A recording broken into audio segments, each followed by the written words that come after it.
भूमंडलीकृत विश्व का बनना। इसका पहला क्वेश्चन है, गिरमिटिया मजदूर कौन थे? गिरमिटिया मजदूर वे अनुबंधित बंधुआ मजदूर जिन्हें मालिक एक खास अवधि तक काम करने के लिए किसी नए देश या घर पर नियुक्त करता था, गिरमिटिया मजदूर कहलाते थे। वे अनुबंधित मजदूर जिन्हें मालिक एक खास अवधि तक किसी काम करने के लिए किसी नए देश या घर पर नियुक्त करता था, वे गिरमिटिया मजदूर कहलाते थे। भारत के ज़्यादातर अनुबंधित मजदूर पूर्वी उत्तर प्रदेश, बिहार, मध्य भारत और तमिलनाडु के सूखे इलाकों से जाते थे। इसे सन 1921 में भारतीय नेताओं के विरोध पर समाप्त कर दिया गया। दूसरा क्वेश्चन है, 19वीं सदी तक यूरोप में कौन सी समस्याएं आम थीं? 19वीं सदी तक यूरोप में भूख और गरीबी का साम्राज्य था। शहरों में बेहिसाब भीड़ थी और बीमारियों का बोलबाला था। ऐसे में धार्मिक टकराव आम थे। तब जब यूरोप था वो 19वीं सदी में, वहाँ बहुत भूख और गरीबी थी, वहाँ पर बहुत बीमारियाँ फैली हुई थी और वहाँ पर बहुत ही धार्मिक टकराव होते थे। दूसरा क्वेश्चन है, कौन लोग क्या है? 18वीं सदी के आखिरी दशक में 18वीं सदी के आखिरी दशक में ब्रिटेन की आबादी तेज़ी से बढ़ने लगी। जब आबादी बढ़ी तो इससे भोजन की मांग भी बढ़ने लगी, और भोजन की मांग बढ़ी तो कृषि उत्पाद महंगे होने लगे। तो इस यही लिखा है कि 18वीं सदी के आखिरी दशक में ब्रिटेन की आबादी तेज़ी से बढ़ने लगी, इससे भोजन की मांग बढ़ने लगी और कृषि उत्पाद महंगे होने लगे। सरकार ने बड़े भूस्वामियों के दबाव में मक्के के आयात पर पाबंदी लगा दी। सरकार ने बड़े भूस्वामियों को दबाव में मक्के के आयात पर पाबंदी लगा दी। जिन कानूनों के द्वारा यह पाबंदी लगाई गई उसे ही कौन लोग कहते हैं? जिन कानूनों के द्वारा यह पाबंदी लगाई गई उसे ही कौन लोग कहते हैं? दूसरा क्वेश्चन है, रेशम मार्ग किसे कहते हैं? रेशम मार्ग एशिया को यूरोप और उत्तरी अफ्रीका से जोड़ते थे। रेशम मार्ग एशिया को यूरोप और उत्तरी अफ्रीका से जोड़ते थे। इस मार्ग से विभिन्न प्रकार की खाद्य पदार्थों जैसे मसालों एवं कपड़ों इत्यादि का व्यापार होता था। इसी मार्ग से चीनी पहुंची जाती थी। इस मार्ग से अधिक रेशम का व्यापार होता था, इसलिए इसे रेशम मार्ग या सिल्क मार्ग कहते हैं।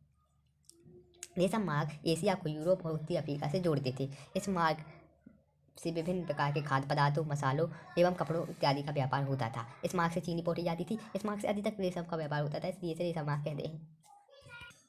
आयात शुल्क को परिभाषित कीजिए। अपने देश में किसी दूसरे देश से आने वाली वस्तु पर वसूल किया जाने वाला कर आयात शुल्क कहलाता है।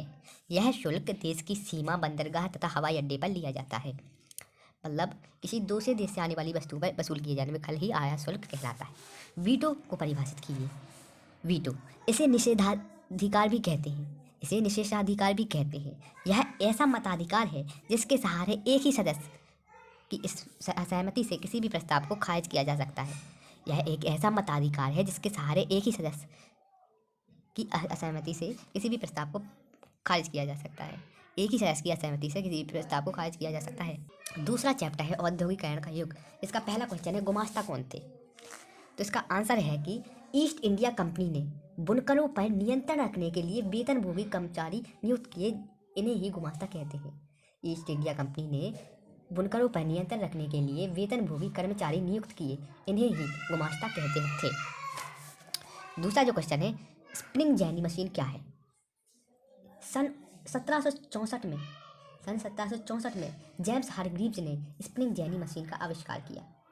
इस मशीन के आविष्कार से कताई प्रक्रिया में तेजी आई। इसने मजदूरों की मांग को घटा दिया। इससे बेरोजगारी की समस्या पैदा हो गई।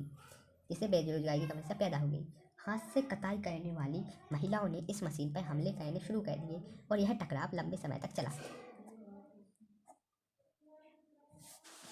दूसरा क्वेश्चन है, फ्लाइंग शटल क्या थी? फ्लाइंग शटल यह रस्सियों और पुल्लियों से चलने वाला यांत्रिक औजार था। इसका इस्तेमाल बुनाई के लिए किया जाता है।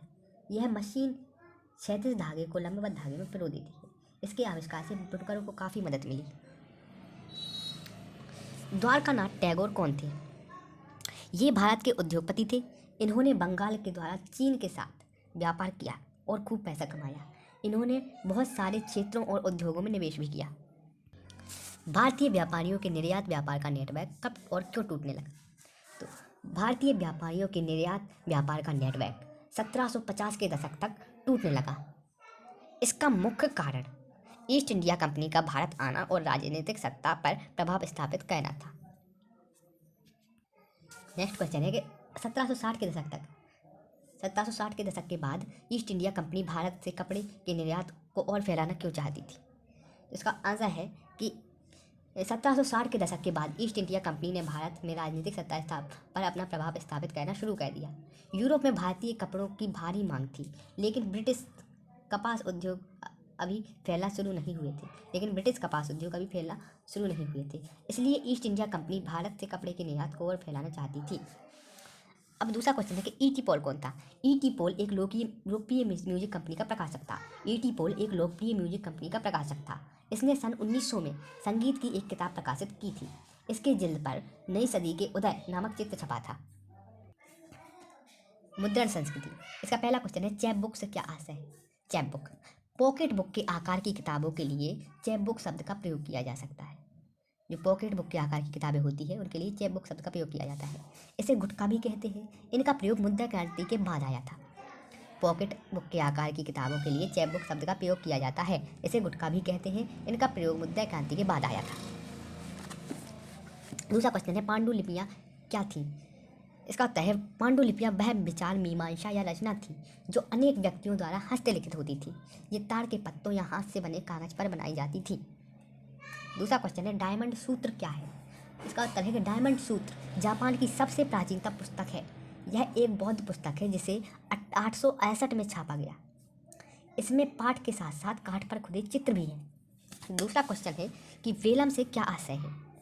इसका उत्तर है कि चर्मपत्र या जानवरों के चमड़े से बनी लेखन की सतह को वेलम कहते हैं। चर्मपत्र या जानवर के चमड़े से बनी लेखन की सतह को वेलम कहते हैं। ये बहुत महंगे होते थे। केवल अमीर लोग ही इसे पर छपे संस्करण को खरीद पाते थे। यह बहुत महंगे होते थे, इसी कारण केवल गरीब लोग इस पर छपे संस्करण को खरीद पाते थे। दूसरा क्वेश्चन है कि प्रोटेस्टेंट धर्म सुधार से क्या आशय है। तो इसका उत्तर है कि 16वीं सदी में यूरोप के रोमन कैथोलिक चर्च के विरुद्ध चलाया गया आंदोलन प्रोटेस्टेंट धर्म सुधार कहलाता है। 16वीं सदी में यूरोप के रोमन कैथोलिक चर्च के विरुद्ध चलाया गया आंदोलन प्रोटेस्टेंट धर्म सुधार कहलाता है। इसका नेक्स्ट क्वेश्चन है, बंगाली भाषा में पहली व संपूर्ण आत्मकथा किसने लिखी व कब लिखी। तो इसका उत्तर है, बंगाली भाषा में पहली व संपूर्ण आत्मकथा रस सुंदरी देवी ने 1876 में लिखी, जिसका नाम आमार जीवन था। नेक्स्ट क्वेश्चन है, भारत में छपाई कब शुरू हुई और मुद्रण युग से पहले यहाँ सूचना और विचार कैसे लिखे जाते थे। भारत में छपाई की शुरुआत कब से हुई और जब छपाई की शुरुआत नहीं होती, जब यहाँ पे कैसे लिखा जाता था। तो इसका उत्तर है, भारत में छपाई की शुरुआत 16वीं सदी में हुई। भारत में छपाई की शुरुआत 16वीं सदी में हुई। इसके पहले यहाँ सूचना और विचार पांडुलिपियों पर लिखे जाते थे। पांडुलिपियाँ वह विचार, मीमांसा तथा रचना थी जो कई लोगों द्वारा हस्तलिखित होती। दूसरा क्वेश्चन है, खुशनबीसी से आप क्या समझते हैं। इसका उत्तर है कि किताबों का सुलेखन करना खुशनबीसी कहलाता है। किताबों का सुलेखन करना खुशनबीसी कहलाता है। इसके द्वारा दक्ष सुलेखक अपने हाथों से बड़े सुंदर और सुडौल अक्षरों में सही सही कलात्मक लिखाई करते थे। इसके द्वारा दक्ष सुलेखक अपने हाथों से बड़े सुंदर और सुडौल अक्षरों में सही सही कलात्मक लिखाई करते थे। ठीक है। दूसरा चैप्टर है, भारत में राष्ट्रवाद। इसका पहला क्वेश्चन है, रौलट एक्ट से आप क्या समझते हैं। तो इसका उत्तर है, रौलट एक्ट 1919 में पारित किया गया था।